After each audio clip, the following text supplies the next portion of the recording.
All right. So, good afternoon, ladies and gentlemen. My name is Kenneth Ntende, and I'll be your host for this webinar.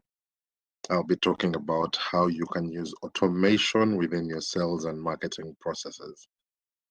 So, in order for you to easily follow up and see where we are and just keep track of what we're talking about, I'm going to share a document that has literally a step-by-step guide of what we're talking about and where we intend to go next. So yes, just right now, let me go ahead and share that. So if you can see that any of the attendees, just let me know so we can ensure that you can use this chat box. It has the Q&A section. It's available on both the mobile apps and the web applications. So yes, anyone respond if they can already see that.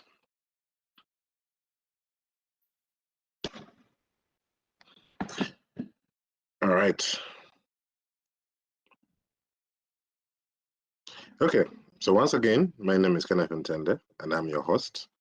And this webinar is brought to you by MonkeyPesa. MonkeyPesa is an all-in-one software that's used for sales, marketing, and customer support by different organizations, especially the mid-sized and large corporations. So part of what we offer is marketing automation within our docket. And the main reason we're going around this webinar is just so we can educate people, especially within the African region, to get to understand how automation works, what it's used for, what its importance is, and how it brings you return on investment. So this webinar will be roughly 40 to 50 minutes. And in case you have any questions, feel free to use the Q&A section. If you're on the laptop, it's on the left screen. If you're on the mobile devices, it's usually at the bottom. Just feel free to drop any questions there, and we'll be in position to respond to those queries with immediate effect. So before we even get started, the first thing we need to understand is how has the modern day customer changed?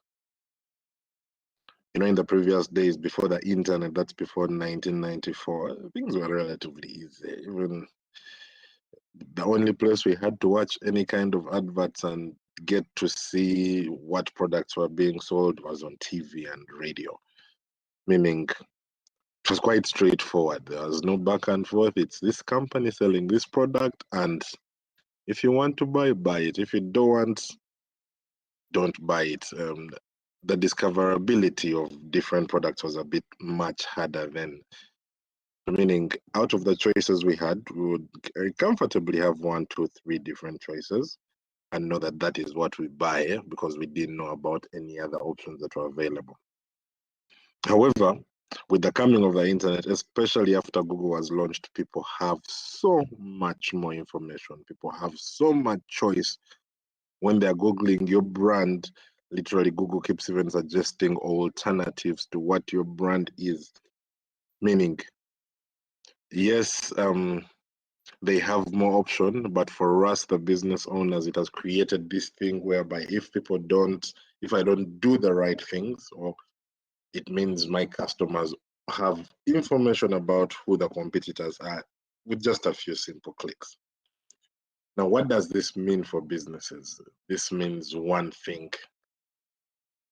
we need to personalize. We need to personalize because at the core of the way we do business is customers want to feel like as they're engaging with your brand, it makes sense that you're relating with them as them. The more personal you can get, the better for you to close.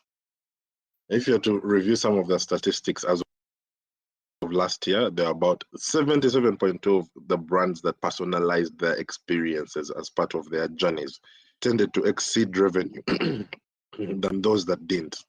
As an example, if you sent an email to someone with, "Hi customer, this and this and this and this is what we're trying to sell," and another person sent another email saying, "Hi Kenneth, I appreciate what you have done, but here's what I'm trying to propose to you," the customer would tend to gravitate more to this person that has personalized the message to them. If you sent an SMS and the SMS just had "Hi," and nothing else. This is what I sell. And another person sent an SMS saying exactly the same thing you're saying, but just saying, and you know what? Hi, Kenneth. And added the same exact message. The person with the personalization would tend to deliver better results than the person without the personalization. So personalization has become part of the entire sales process and the entire marketing process. But the moment you're not doing it, the likelihood of you even converting customers tends to decline. Truth be told, business is personal. The more personal you can make business, the better for you. Keep in mind that people are interacting with you based on different angles. As an example, if you're in the world of e-commerce, customer 1 will come to you on grounds of shoes. Customer 2 will come to you on grounds of shirts. Customer 3 will come to you in line with bracelets. So you sending them relevant information based on how they interacted with you has become the forefront of how marketing is done in this new age.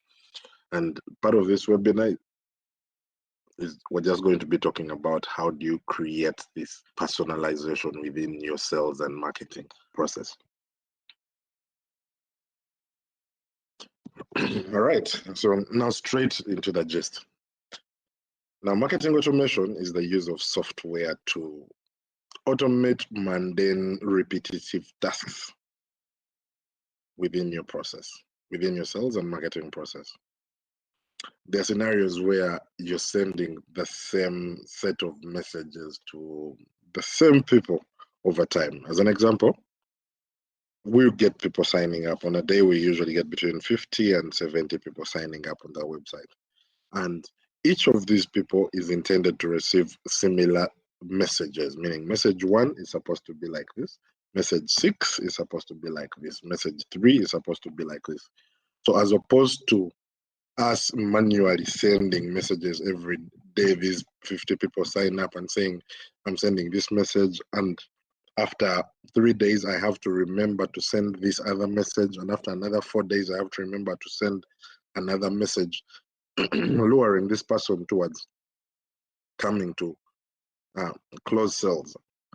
It means I would rather automate this process, because whether a person signs up in January, whether they signed up in December, the information they're supposed to receive is the same.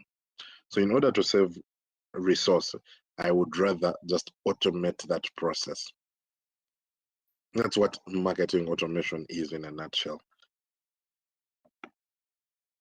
The primary goal of marketing automation is 1, to reduce the efforts required to execute different campaigns. Like I said, sometimes in business, the main reason as to why people are not getting enough business is because they are talking to very few people within a month. That is where marketing automation comes in as an extension, whereby as opposed to you talking to these 100 people who, those are the only people you can manage within that month, you would rather have another tool in the background that is enabling you communicate with another 1,000 people, even without you necessarily picking up a finger to do any of the work. And as we go through this video, I'm actually going to show you how exactly you go about this. I'll give you some actual use cases of how this has worked and just show you in a nutshell how this would be helpful to your business. And for those that are joining right now, thank you for joining. You found us midway, but at any point in time, if there's anything you don't understand, feel free to hit the Q&A section. We'll be able to respond to any of those queries. All right, so let me explain some of the case scenarios that require automation. These are some of the examples that we use, and we've seen a couple of the customers use. One is during website sign up. If you have an application, say your SafeBorder, say your Monkey Pesa, say your any of these brands that regularly get people signing up on a day-to-day basis, you would rather create one automation and make sure that every person that signs up, all you do is just put them in the automation trigger. What would happen is now they would receive a series of 1, 2, 3, 4, 5, 6 different emails and SMSs, but just by you clicking one button, everything, the system entirely knows when to send what information to which person. The second scenario is there are scenarios where you're running ads. So, for example, people who run Facebook, LinkedIn ads, and you're getting leads on a regular basis. For us specifically, in a day, we get almost 500 leads coming in from Facebook. Now, it would be impossible for us to manually send everyone an email saying, you know what?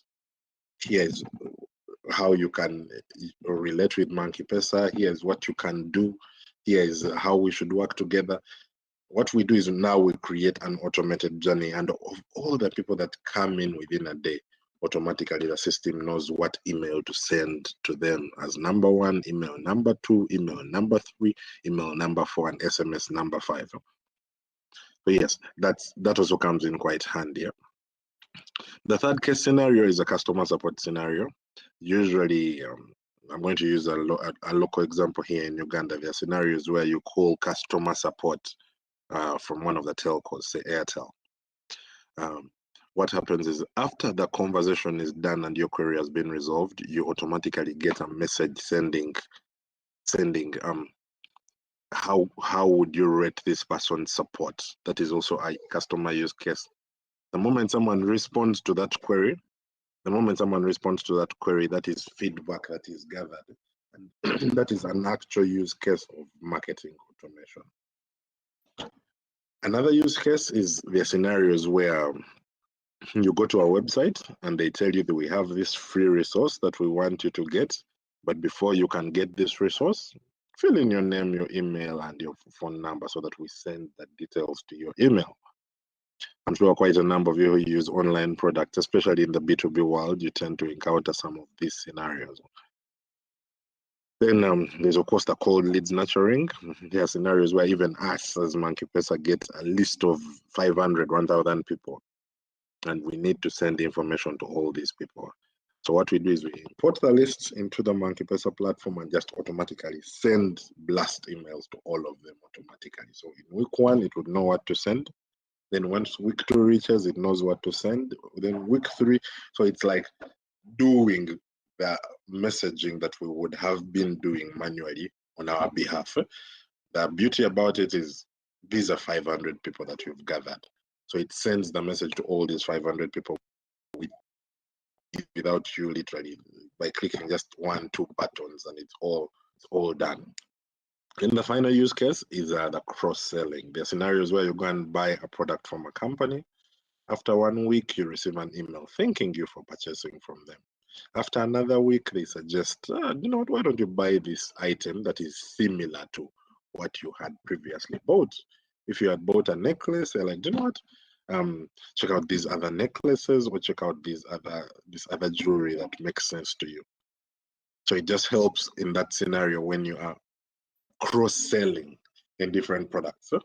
So why this is relevant is because when you're doing it at scale, say hypothetically you have 200, 300 people that are purchasing from you within a given month, you manually sending out messages saying, here is a discount promo, here is this addition product that you can buy, you doing that manually is virtually impossible. So you would rather leave a third-party system doing it for you so that you don't have to remember. People will just receive emails and SMSs or Twitter DMs telling them, oh, you know, check out our other products, without you even lifting any finger to do a thing.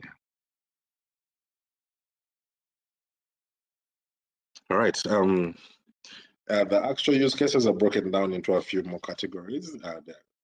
Just a few more categories, things like customer segmentation, because there are scenarios where you, for example, want to send an email to Nigerian customers wishing them a happy independence. You may not want to send that to everyone. You want to send that specifically to your Nigerian customers. So that's where marketing automation also comes in handy. You can literally pick out and say, my customers from Nigeria, let me send them this email telling them happy independence. Also for the tech companies where you have customers on a global scale, you can use it for language differentiation, meaning create an email communication targeting English speakers, create an email or SMS or Twitter communication targeting Spanish speakers, but each of those in a local language, so that the people that came to you with Spanish, you're communicating to them in Spanish. The people that came to you in English is communicating to them in English. So similarly, there are events, emails. I'm sure for some of you that enrolled for our webinar, there are messages that came to you just reminding you that, you know what, we have a webinar happening over the course of the next few minutes. So those are also part of the automated case scenarios of how you can use marketing automation in your business. So given that this is relatively something new, it's important we also get you to help you understand why it's important. Number one, of course, there's a lot of increased efficiency by you using marketing automation. With it as a tool, you can comfortably talk to 10,000, 20,000 people without breaking a sweat whatsoever. The scenarios where you need to target different people within different locales, say you're targeting your Tanzanian customers, or you're targeting customers in Nairobi, or you're targeting customers exclusively in Kampala. Automation comes in quite handy, does it more reliably for you and at the scale that you need. Similarly, it helps you improve the nurturing, because a sale is not just a straightforward that you're just going to place one thing and one phone call and the sale is made. So there are scenarios where you need to nurture a customer, get to convince them why they need you, get to send them some success stories, get to send them some white papers.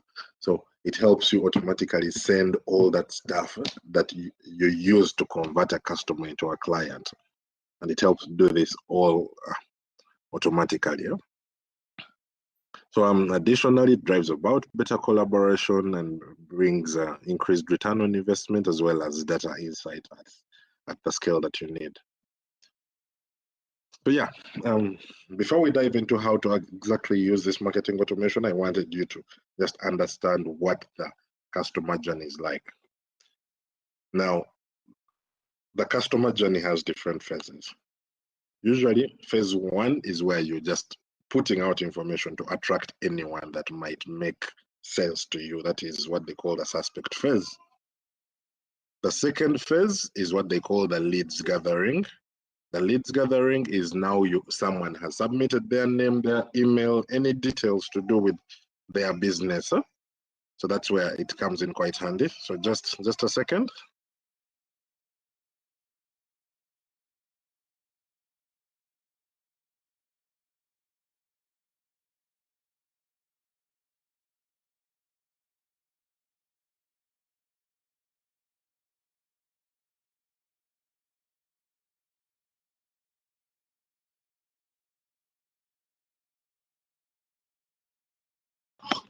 So the second category is the lead section. The lead section means someone has now provided some further information and some further context of, you know, I'm kind of interested in what you are doing.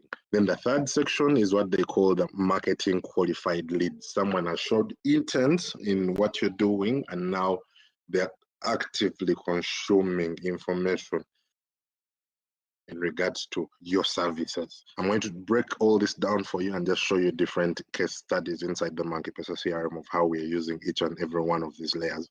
Then there are what they call the sales qualified leads. Sales qualified leads are people who are now ready to be sold to. You need to understand that this is where this is the kind of journey that your customers go through to become your clients. Right from the beginning, you're going to need to be sending out communication to them. Whether they are suspect, those could be probably ads. To become leads, you might be providing some kind of resource that brings them and enables them submit their name, their email, kind of like this exact webinar. Before you attended this webinar, you notice you provided an email, a phone number, company details, which information we can now use to send you some further information. Then for further marketing, we usually also send up follow-up emails and follow-up SMSs, just talking about what exactly this could be of help, of exactly how we could be of help to your business. You will notice that at each of these layers, a lot of information is required to be sent to the customer. And sometimes as an individual, as the head of sales, as the head of marketing, it might be impossible for you to remember when and what time you need to send the right information to the right user. That's why this comes in quite handy. as a tool. All right, so just to help you better understand, I'm going to just sign up into the MonkeyPesa CRM, just so I show you some of the use cases of how MonkeyPesa is used. I'm sharing this right now. You can let me know as soon as that can be seen.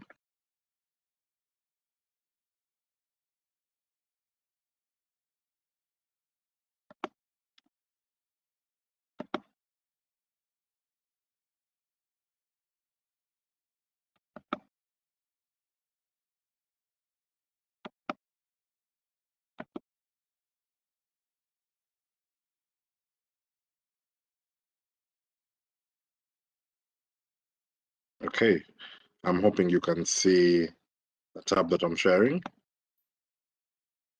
Now, just to give you context, let me start with one of the easiest use cases of marketing automation.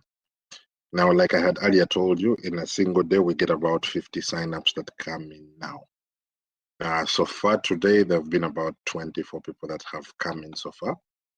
Now, what happens is for every new person that has come in, we add them into what they call a list. A list is a list that categorizes your customers in a certain way.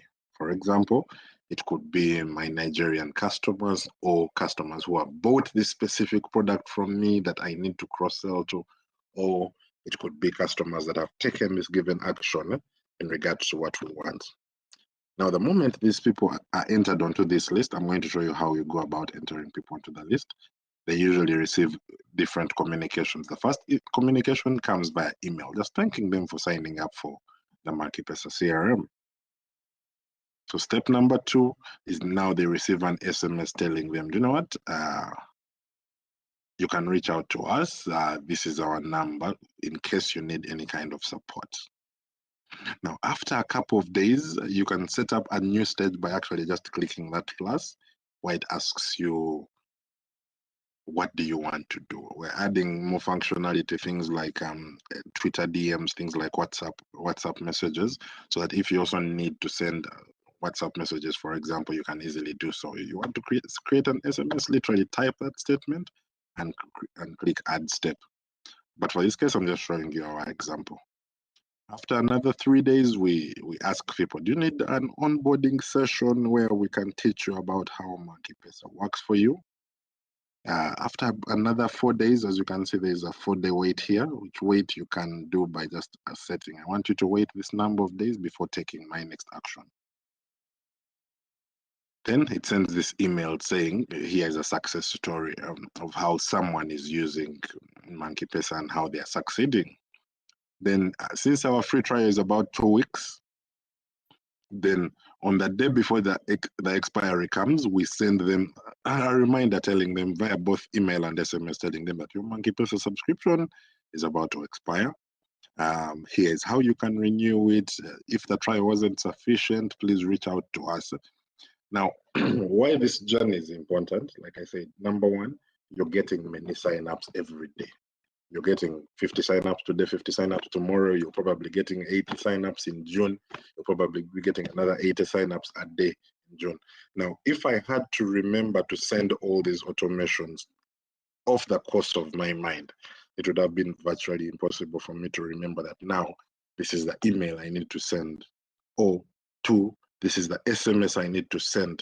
It would have been virtually impossible for me to do so. So that's why automation comes in quite handy. It enables you to do things at scale. Imagine emailing 50 people a day, telling them, thank you for signing up, and then sending them this text.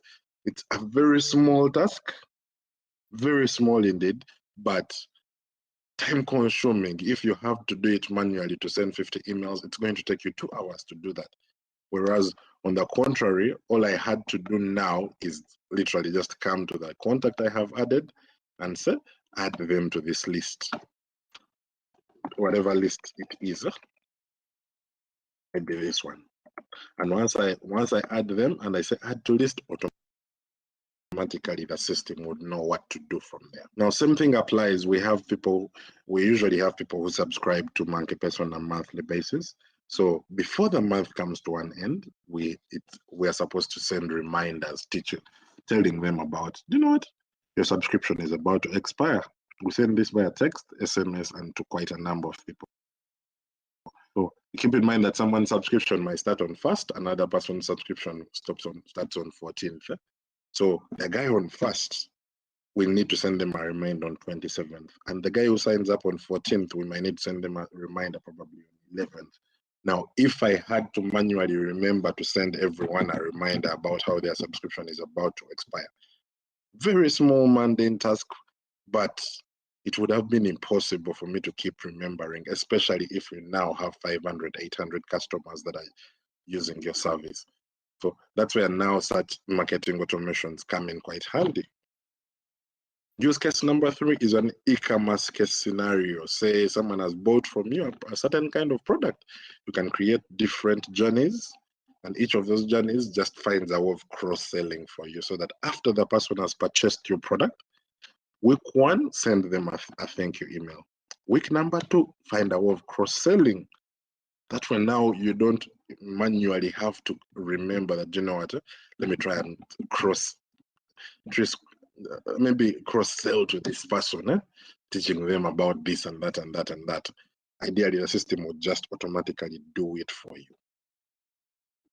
Another good use case is people like SafeBorder. I'm sure for those of you that are using SafeBorder, every once in a while you're receiving notifications about this, notifications about the other one. That is what they call a marketing use case. They have too many people, and all these people need to receive SMSs and emails. So as opposed to this task being done manually, just create the entire journey for the whole year, include all the public holidays, include all these journeys, and let that automatically be sent out. Now, let me just show you another example. We get leads that come in from Facebook on a daily. Now, what happens is when those leads come in, the first email we send them is, you know what, you requested some more information about what MonkeyPesa does. Here is, in a nutshell, this is what we do, this is how we provide. So keep in mind that you've never interacted with this person at all.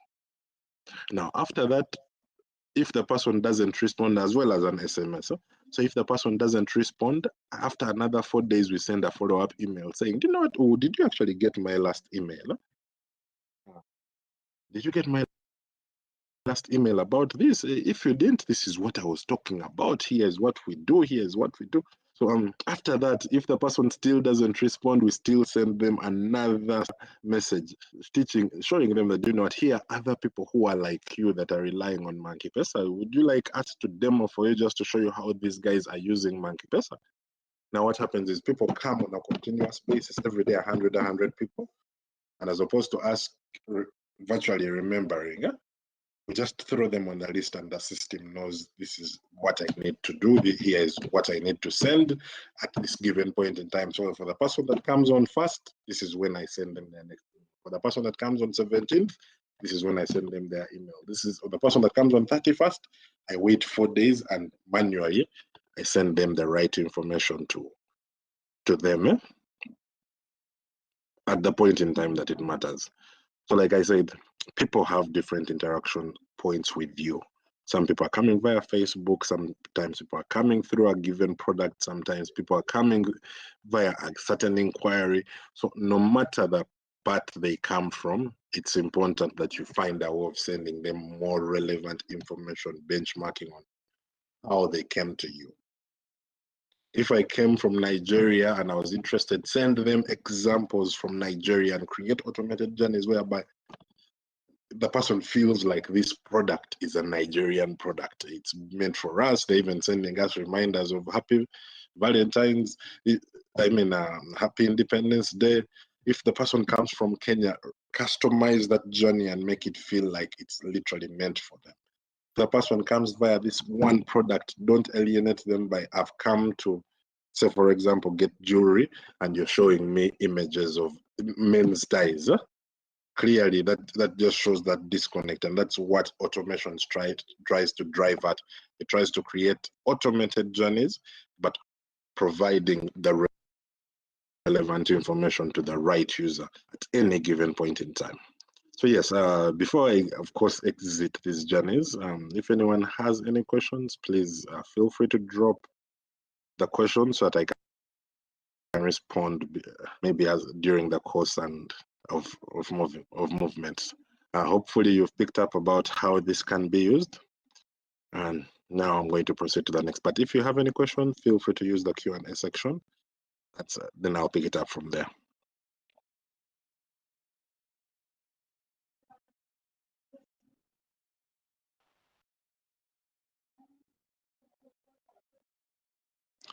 All right. Okay, so we're almost at the tail end of the webinar. So let me just reshare the previous document so we can pick it up from where we were.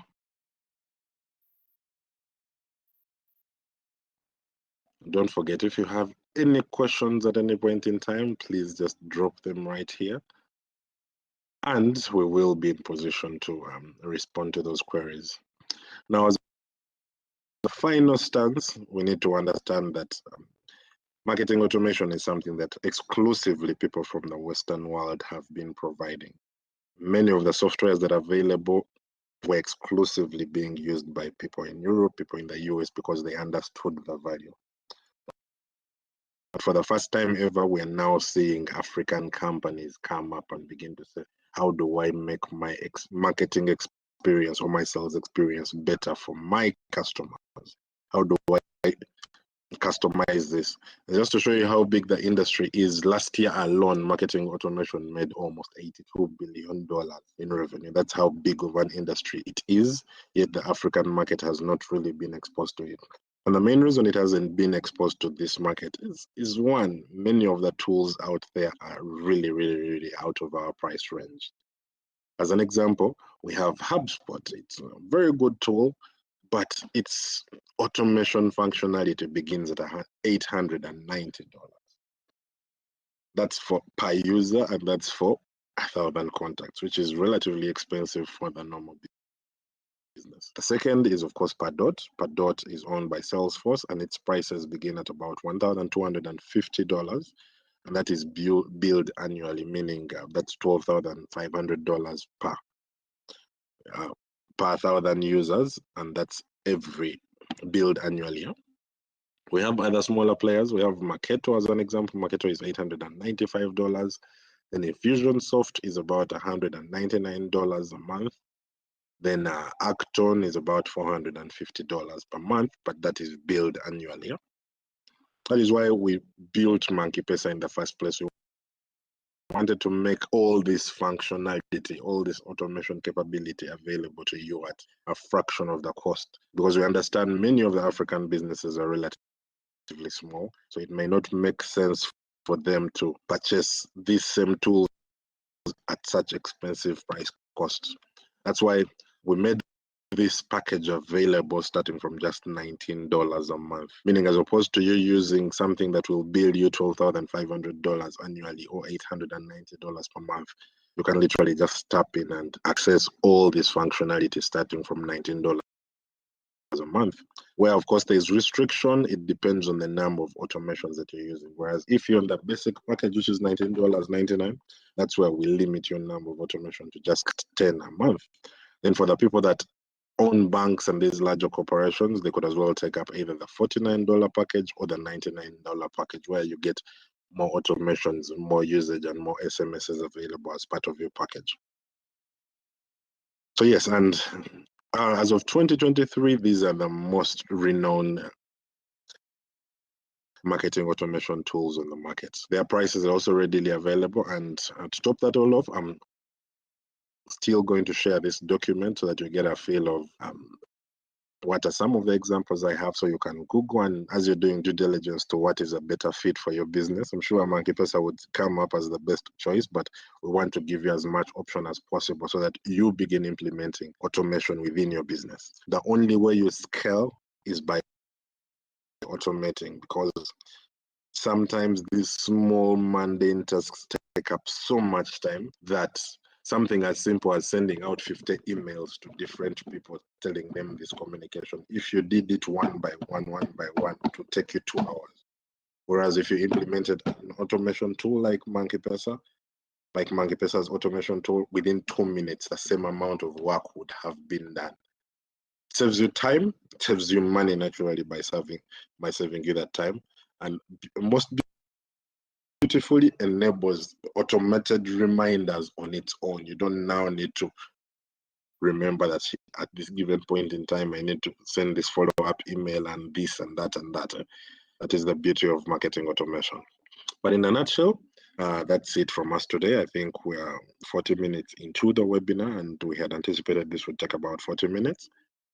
So I'm just going to give it a minute so that if you have any questions, please feel free to send in those questions. And if you don't, that's all from us today, folks. Don't forget to check out monkeepesa.com. We provide an all-in-one software for sales, marketing, and customer support. And yes, for now, that's it from me. I'll just give it a minute for any Q&As. Then naturally, the webinar will come to an end.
Okay, so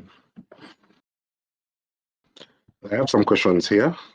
The first question being, as a person starting up in business, how do I get those clients? Which platforms can I use to get those clients?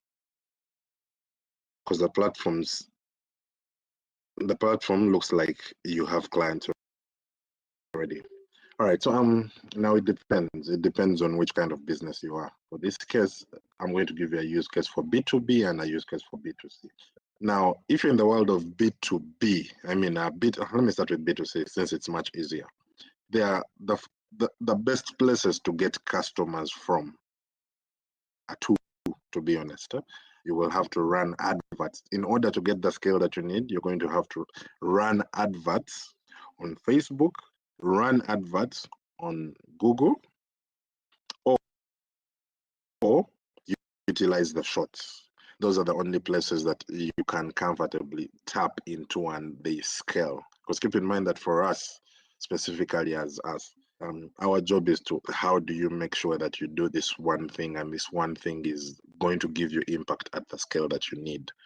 So yes, personally, we have a course just teaching you about how to use Facebook ads. We have another teaching you how to use Google adverts.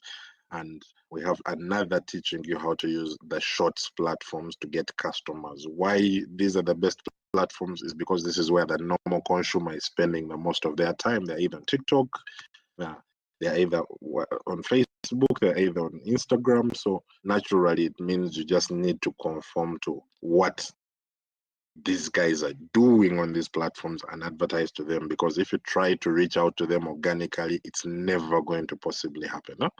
So if you'd like, you can check out any of those courses. Maybe let me even share my contacts here so you can reach out to us for more information in regards to how you can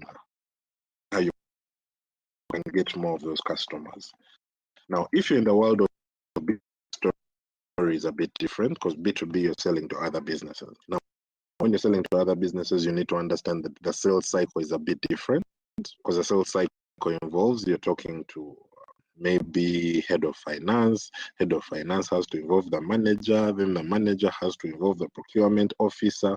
So when you're creating channels to get these customers, what you need to set up is a little different in this ecosystem. The first thing you need to do is understand that they're prospecting tools. There are tools like the LinkedIn Sales Navigator. There are tools like our very own prospecting tool, which is the Monkey Press, where you can go and do your due diligence and understand that, okay, in this organization that I'm trying to sell to, who is within that organization? What do they do? What is their phone number? What is their email? So that now get that information and directly begin selling out to them. That's from the sales side. From the marketing side, you have to host things like these webinars, because each of these webinars usually brings us almost 80 people. These are people we can still talk to and see if there's any chance of possibility of working together. So yes, in a nutshell, it's a bit extensive. It might not be enough time for me to share all the ways that we can get these customers, but most importantly, just use the number that I have shared in the Q&A section. You can reach out so that we have a more in-depth discussion. It's too wide of a topic for me to be able to respond to it immediately. All right, so someone has said they're dealing in maize grain. They're dealing in maize flour and grains. How best can I expand my markets? Kindly advise. So when you're dealing in these maize grains, it also depends on where you are. So there are some people who are selling to the end consumer, and there's some people that are selling to other businesses to businesses.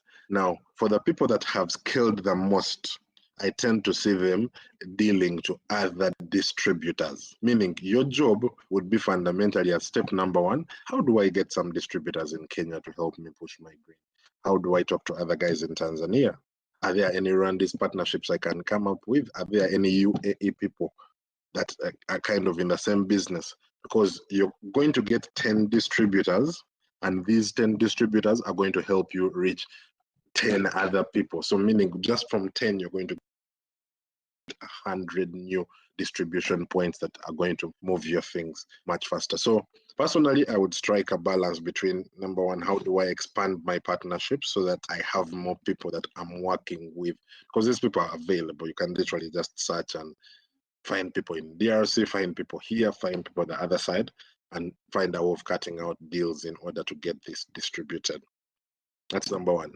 The number two, also make it easy for these people to find you, because sometimes we have people in Dubai, sometimes we have people in UAE, sometimes we have people here looking for maize and grain products.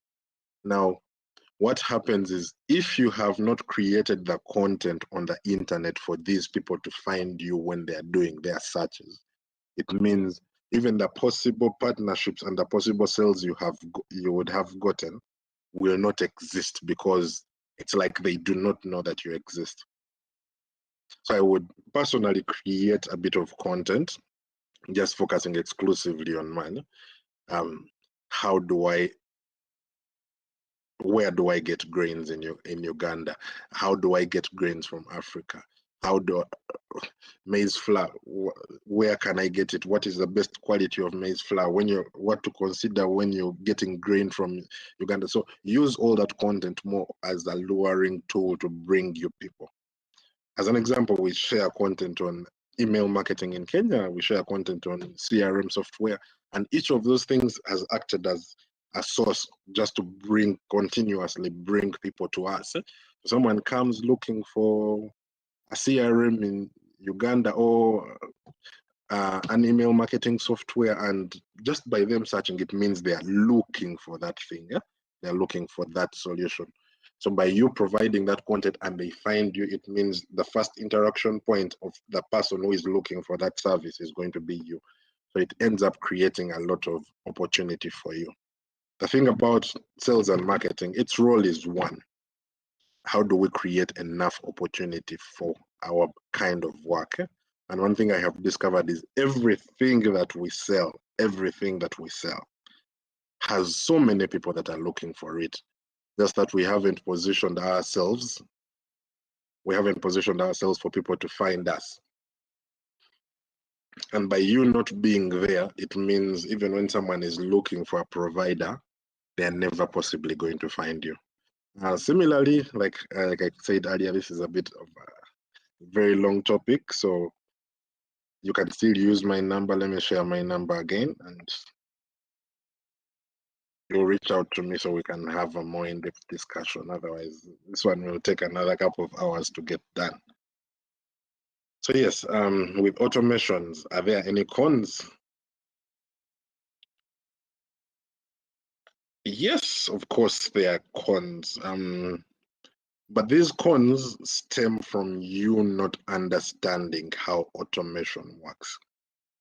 So before you dive into any kinds of automations, because the moment you automate, there is a lot of stuff that is going to be happening without your communication.